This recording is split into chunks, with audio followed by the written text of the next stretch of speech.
अस्सलाम वालेकुम स्टूडेंट्स, बच्चे उम्मीद है आप खैरियत से होंगे। बड़ा इंटरेस्टिंग चैप्टर है कोऑर्डिनेशन।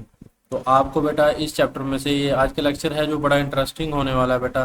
तो आपको इस चैप्टर में से एक लॉन्ग क्वेश्चन आएगा, ठीक है, बोर्ड में, और दो शॉर्ट क्वेश्चन आएंगे और एक एमसीक्यूज आएगा। यानी कि इस चैप्टर की जो पेयरिंग है वो छठे चैप्टर के साथ है, रिप्रोडक्शन वाले चैप्टर के साथ। पहले और तीसरे चैप्टर का कम्बिनेशन है ह्यूमन डाइजेस्टिव सिस्टम का और ह्यूमन सर्कुलेटरी सिस्टम का, वो आपने लाजमी करना है। इसका चैप्टर नंबर 6 के साथ है चैप्टर नंबर 5 का कम्बिनेशन। एक और कम्बिनेशन है, आसान है आपके लिए, वो 8वें और 9वें चैप्टर का कम्बिनेशन है। वैसे मेरा आपको मशवरा यही होगा कि आप वो वाला कर लें 8वां और 9वां, क्योंकि वो छोटे छोटे चैप्टर हैं। 5वां और छठा थोड़े से बड़े चैप्टर हैं। लेकिन फिर भी बेटा हर बच्चे की अपनी चॉइस होती है, तो जैसे आपको पसंद आए आप वैसे कर लीजिएगा। मैंने तो करवाने हैं, जिन चैप्टर में से लॉन्ग आने हैं वो मैंने सारे करवाने, 6 के 6, आप उनमें से कोई से 4 कर लीजिएगा। चलें बच्चे, इस चैप्टर में से आपको लॉन्ग आएगा तो बहुत इंपॉर्टेंट चैप्टर है, अच्छे तरीके से कीजिएगा। सबसे पहले इस चैप्टर की बुनियाद देखें। इस चैप्टर का नाम है कोऑर्डिनेशन। कोऑर्डिनेशन का मतलब क्या होता है कि तावन करना। यानी कि जिस्म में हमारे बहुत सारी चीज़ें हैं जो कोऑर्डिनेशन में चलती हैं। मुख्तलिफ जो ऑर्गन्स हैं एक दूसरे के साथ कोऑर्डिनेशन करते हैं, तावन करते हैं। तो एक कोऑर्डिनेटेड एक्शन जो होता है, ठीक है, उसके कौन कौन से अज्जा हैं, ये लॉन्ग क्वेश्चन है, हमने ये पढ़ना है आज के लेक्चर में, ठीक है। एक मुनज़्ज़म अमल यानी कि कोऑर्डिनेटेड, ये सवाल आपको इस तरह आएगा, एक कोऑर्डिनेटेड एक्शन के 5 अज्जा बयान करें या अज्जा बयान करें, ठीक है। तो ये वाले 5 अज्जा हैं, स्टिमुलस है, रिसेप्टर है, कोऑर्डिनेटर है, इफेक्टर है और रिस्पॉन्स है। तो आपने इसको अच्छे तरीके से याद करना है। ये छोटा सा लॉन्ग है लेकिन बहुत ही इंपॉर्टेंट है, ठीक है। तो बेटा इन 5 अज्जा को तरतीब के साथ आपने याद करना है। तो याद करने की ट्रिक मैंने यहाँ पे लिख दी है। आपने इसको इस तरह प्रोनाउंस करना है, ये याद करने के लिए है सिर्फ सर सर, ठीक है। तो एक एस आर सर और एक C E R sir, sir sir.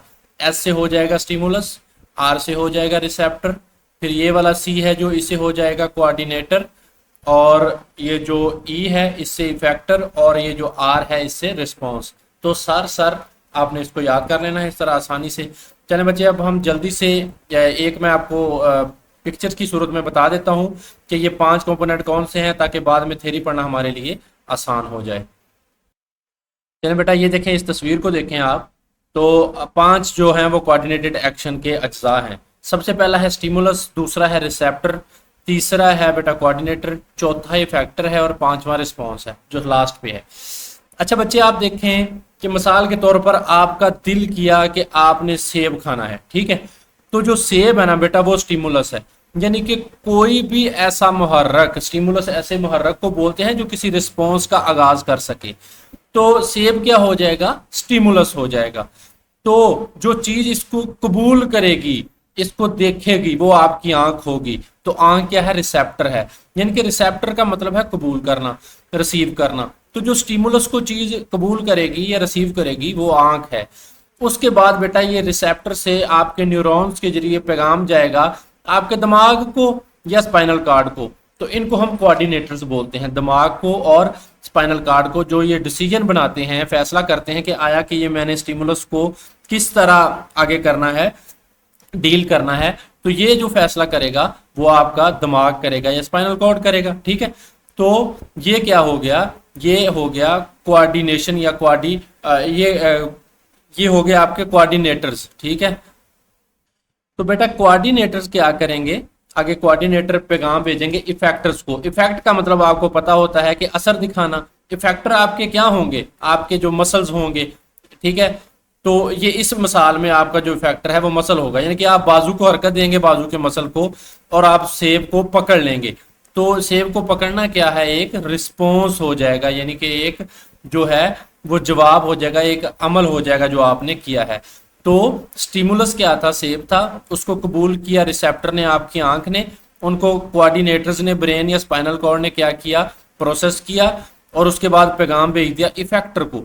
Effector ने क्या किया, अमल दिखाना है। और सेब का पकड़ा जाना क्या है, बजाते खुद एक अमल है, और आपके बाजू ने ये जो पकड़ लिया है ये क्या है, एक अमल है। तो ये है बेटा कोऑर्डिनेटेड एक्शन के 5 अज्जा।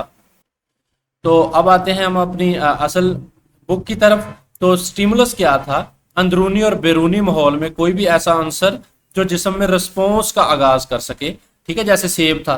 तो मुहर्रक कहलाता है, यानी कि स्टिमुलस। तो ये शॉर्ट क्वेश्चन भी बड़ा इंपॉर्टेंट है, ठीक है, स्टिमुलस। और इसकी मिसालें लाजमी देनी है। मिसाल के तौर पर छूना, रोशनी, आवाज, हरारत, सर्दी, दबाव, इन्फेक्शन, ये सारे स्टिमुलस हैं, ठीक है।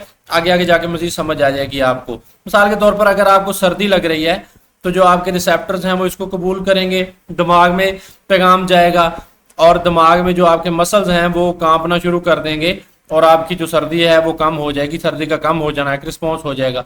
तो उस मिसाल में सर्दी एक स्टिमुलस हो जाएगी।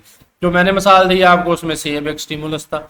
उसके बाद रिसेप्टर हैं जो कबूल करेंगे, यानी कि ऐसा आर्गन टिश्यू या सेल जो स्टिमुलाई को वसूल करेगा, ठीक है। तो जो स्टिमुलाई को वसूल करता है उसे रिसेप्टर हम कहते हैं। मिसाल के तौर पर ये भी बड़ा शॉर्ट क्वेश्चन है, ये पांचों शॉर्ट क्वेश्चन है बड़े इंपॉर्टेंट। आवाज की लहरों को स्टिमुलस के रिसेप्टर कान है, ठीक है। आवाज की लहरें अगर स्टिमुलस हैं, ठीक है, तो उनको जो कबूल करता है, आवाज को कबूल कौन करता है? जैसे सेब को देखा किसने? आंख ने, तो आंख रिसेप्टर था। अब अगर आवाज है तो आवाज का रिसेप्टर कौन है? कान है, ठीक है ना। आवाज को कान ही सुनेंगे ना, तो ये रिसेप्टर हो गए। यानी कि रिसेप्टर क्या करेंगे? फिर स्टिमुलस के पैगाम को कोऑर्डिनेटर्स की तरफ भेज देंगे। अब कोऑर्डिनेटर क्या है? ये भी इंपॉर्टेंट शॉर्ट क्वेश्चन है और लॉन्ग तो है ये सारा।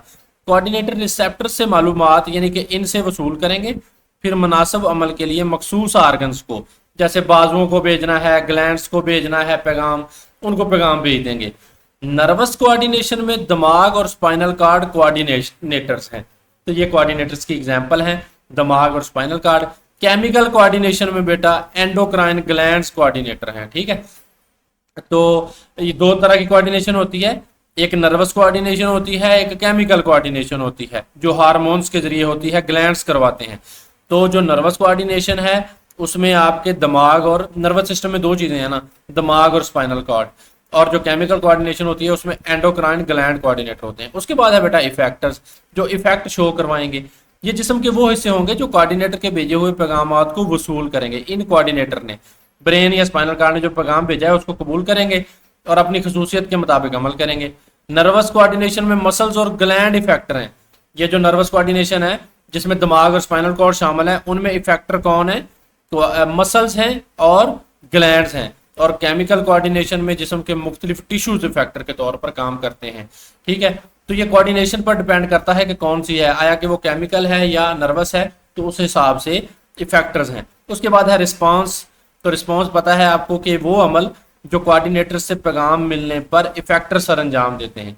इस कोऑर्डिनेटर से जो पैगाम मिला है इस इफेक्टर को या हमारे मसल को, तो मिसाल के तौर पर हमारे मसल ने सेब है उसको पकड़ लिया, ठीक है, तो ये क्या है? रिस्पॉन्स है, यानी कि इसको हम रद्द अमल बोलते हैं। मिसाल के तौर पर किसी बहुत गर्म चीज से अपना हाथ वापस खींच लेना एक रिस्पॉन्स है, ठीक है।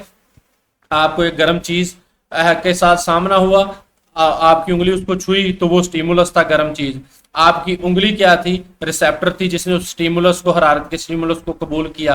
कोऑर्डिनेटर क्या था? यहाँ पे स्पाइनल कॉर्ड क्या था? कोऑर्डिनेटर था। तो इफेक्टर क्या था? आपके जो मसल्स हैं वो पीछे की तरफ खींच गए, यानी कि आपका बाजू पीछे की तरफ खींचा गया, ये इफेक्टर था। और इस बाजू का खींचा जाना बजाते खुद एक अमल था और वो क्या था? रिस्पॉन्स था, यानी कि आपने हाथ पीछे खींच लिया। तो ये क्या है? कोऑर्डिनेशन। तो कोऑर्डिनेशन से क्या मुराद है? ये कोऑर्डिनेशन की डेफिनेशन है बेटा, शॉर्ट क्वेश्चन है। कोऑर्डिनेशन से मुराद जिस्म के मुख्तलिफ हिस्सों का मिलकर काम करना और स्टिमुलाई पर रद्द अमल दिखाना है, ठीक है। ये जो स्टिमुलाई आएगा इसके अगेंस्ट रद्द अमल दिखाना, ताकि माहौल के साथ हम आहंगी रहे। तमाम मल्टी सेलुलर जानदारों में कोऑर्डिनेशन मौजूद होती है, यानी कि जो बहुत सारे सेल से मिलकर बनते हैं उनमें कोऑर्डिनेशन मौजूद होती है। जानवरों में कोऑर्डिनेशन के लिए दो सिस्टम काम करते हैं, यानी कि नर्वस कोऑर्डिनेशन और एंडोक्राइन कोऑर्डिनेशन। नर्वस सिस्टम और एंडोक्राइन सिस्टम, तो ये कोऑर्डिनेशन दो तरह की होती है, ठीक है। तो ये बेटा आपने याद रखनी है। तो उसके बाद है कि दो न्यूरॉन्स जो होते हैं उनके दरमियान और एक न्यूरॉन और दूसरे सेल्स के दरमियान जोड़ को हम साइनैप्स कहते हैं। तो ये आपने साइनैप्स की डेफिनेशन है, ये शॉर्ट क्वेश्चन है और एमसीक्यूज भी है। यानी कि जो न्यूरॉन्स हैं बेटा वो कोऑर्डिनेशन करवाते हैं उनके दरमियान, और एक न्यूरॉन और दूसरे सेल के दरमियान, एक न्यूरॉन जहाँ पे खत्म हो रहा है दूसरा सेल है उसके दरमियान जो जोड़ होता है उसको हम साइनैप्सिस कहते हैं, ठीक है। तो ये था बेटा हमारा आज का लेक्चर जिसमें हमने कोऑर्डिनेटेड एक्शन के 5 अज्जा पढ़े, ठीक है। तो ये बहुत इंपॉर्टेंट था, आपने इसको लॉन्ग क्वेश्चन के तौर पर, शॉर्ट क्वेश्चन के तौर पर तैयार करना है। चले बच्चे, अगले लेक्चर में मिलते हैं। बहुत शुक्रिया।